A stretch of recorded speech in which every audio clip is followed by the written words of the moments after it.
श्रीपादराजम् शरणं प्रपद्ये श्रीदत्तराजम् शरणं प्रपद्ये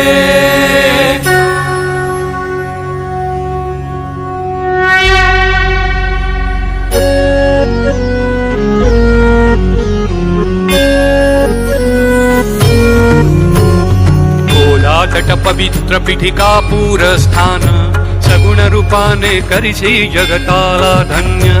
आपण सुमती पापन्नासी भाससी तू सान निर्गुण रूपे भूषविसी ब्रह्मांडाचे आसन जय देव जय देव जय